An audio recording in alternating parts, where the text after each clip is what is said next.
আমরা এই ধরনের একটা অতীব গুরুত্বপূর্ণ নির্বাচনের সামনে দাঁড়িয়ে এই প্রশিক্ষণ আয়োজন করছি। আমরা সর্বপ্রথম এই দেশের নাগরিক, তারপরে আমাদের আলাদা আলাদা এন্টিটি আছে। আমাদের দেশের সাথে, আমাদের প্রজন্মের সাথে, আমাদের জাতির সাথে আইডিয়াগুলোকে এক জায়গায় এনে যদি একটা মেল্টিং পটে নেওয়া যায়, আমার মনে হয় আমরা সবাই উপকৃত হব। তো আমি আজকে যারা অংশগ্রহণ করছেন, যারা অংশগ্রহণের সাথে সম্পৃক্ত আছেন আয়োজনের সাথে, আমি সবাইকে অভিনন্দন জানাচ্ছি। আমি আশা করছি আমরা যে পরিবর্তিত পরিস্থিতিতে নির্বাচনের দিকে এগিয়ে যাচ্ছি, আমরা সবাই এই প্রেক্ষাপট সম্বন্ধে জানি। দু এক লাইন যদি আমি বলি, যে বাংলাদেশের ইতিহাসে আমরা সবসময় বলে থাকি যে this is going to B the most consequential election in the Independent Bangladesh. আমরা আগামীতে আমরা কি ধরনের দেশ দেখতে চাই, আমাদের গণতান্ত্রিক পথযাত্রা কেমন হবে, তার একটা tone setting, course setting event হতে যাচ্ছে ফেব্রুয়ারি 2026-এর নির্বাচন। সুতরাং আমরা এই ধরনের একটা অতীব গুরুত্বপূর্ণ নির্বাচনের সামনে দাঁড়িয়ে এই প্রশিক্ষণ আয়োজন করছি। এই নির্বাচনের আরও কতগুলো দিক আছে। বাংলাদেশের নির্বাচন ব্যবস্থা আমরা যদি বলি ব্যাপকভাবে ক্ষতিগ্রস্ত হয়েছে, সেই ক্ষতিগ্রস্ত নির্বাচন ব্যবস্থাকে আবার আমরা রিপেয়ার করে সঠিক অবস্থায় ফেরত আনতে চাচ্ছি। একটা ইমপ্লোডেড সিস্টেমকে আবার আমরা রিঅর্গানাইজ করে রিস্ট্রাকচার করার চেষ্টা করছি। সো এখানে আমি মনে করি কোনো একটি পক্ষে এটা করা সম্ভব নয়। এটা এটা এটা এটা একটা সমন্বিত উদ্যোগ হতে হবে, এটা একটা জাতীয় উদ্যোগ হতে হবে। এখানে নির্বাচন কমিশন থেকে শুরু করে সকল স্টেক হোল্ডার এবং পার্টনার, সেটা রাজনৈতিক দল হোক, ভোটার হোক, প্রতিষ্ঠান হোক, সাংবাদিক ভাই বোনরা হোক, পর্যবেক্ষকরা হোক, আই মিন এভরিওয়ান, সবার দায়িত্ব আছে। এবং এই দায়িত্বটা যদি আমরা সবাই বুঝি এবং এই নির্বাচনের গুরুত্ব যদি বুঝি, যে আমরা সর্বপ্রথম এই দেশের নাগরিক, তারপরে আমাদের আলাদা আলাদা এন্টিটি আছে। আমাদের দেশের সাথে, আমাদের প্রজন্মের সাথে, আমাদের জাতির সাথে একটা ভালো নির্বাচন হতেই হবে, এর কোনো বিকল্প নাই। এবং সেখানে আমাদের যার যে ভূমিকাটা রাখা দরকার, সেটা যেন আমরা সচেতনভাবে পালন করি। তো যাই হোক, এই প্রশিক্ষণ নিয়ে যদি আর একটি কথা বলে শেষ করি, যে এই প্রশিক্ষণে সব কিছু ইনক্লুড করা যাবে না।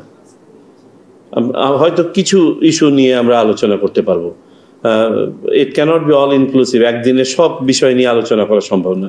আমি মনে করি আপনারা এখানে যেহেতু সারাটা দিন ব্যয় করেন, আরএফইডি সদস্যরা, আপনারা part and parcel of election commission and election process, election journalism, আপনারা এই সময়ের মধ্যে যে সময়গুলো ফাঁকা পান, আরও ছোট ছোট বিষয়গুলো নিয়ে আলোচনা করবেন in small group and larger group, আমি আশা করি। এবং সেখান থেকে যদি আমাদেরও কিছু নেয়ার থাকে আমাদেরকে জানাবেন, বা আমাদেরও যদি কিছু কন্ট্রিবিউট করার থাকে সেটা আমাদেরকে জানাবেন। নির্বাচন কমিশনের পক্ষ থেকে আমরা we have kept our doors open, কারণ আমরা মনে করি আরএফইডি তথা সাংবাদিকগণ আমাদের একটা অবিচ্ছেদ্য অংশ এবং অত্যন্ত গুরুত্বপূর্ণ অংশ। আপনারা শুধুমাত্র জিনিসটাকে স্পটলাইটে নিয়ে আসেন না, সবাইকে সোজা কোর্সে রাখার জন্য আপনারা একটা বড় ভূমিকা পালন করেন।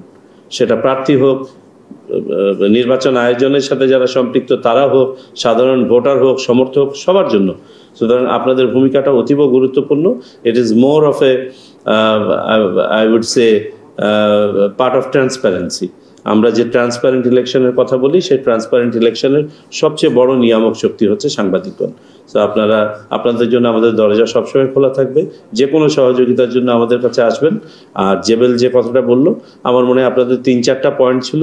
আমরা তো বলেছি যে এগুলো অ্যাসিওর্ড হবে। আপনারা চেয়েছেন যাতে অনির্দিষ্ট সময়ের জন্য কেন্দ্রের ভিতরে থাকতে পারবেন। আমরা শুধু বলেছি কক্ষের ভিতরটাতে ওখানে একটা লিমিটেশন রাখতেই হবে, তাহলে কক্ষ ম্যানেজমেন্ট ইউ ডু আন্ডারস্ট্যান্ড, সেটা সম্ভব হবে না। দ্বিতীয়ত, আপনারা বলেছেন যাতে ভুয়া সাংবাদিকরা কোনো একটা কার্ড নিয়ে যেতে না পারে, যে কারণে আমরা কিউআর কোড চালু করছি।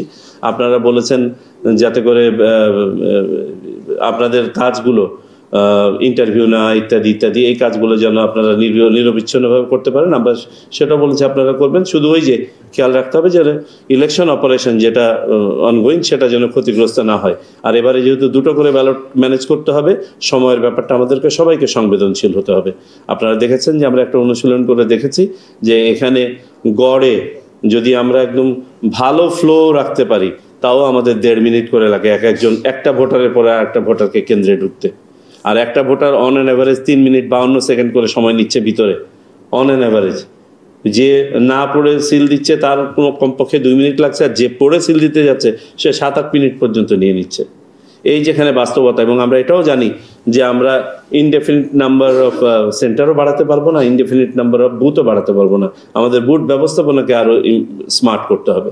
সো আমরা সেদিকেই হাঁটছি, সেটাই করার চেষ্টা করছি। রবিবারের দিন আমরা ফাইনাল ডিসিশন নিব ইনশাল্লাহ, কমিশন সবাই।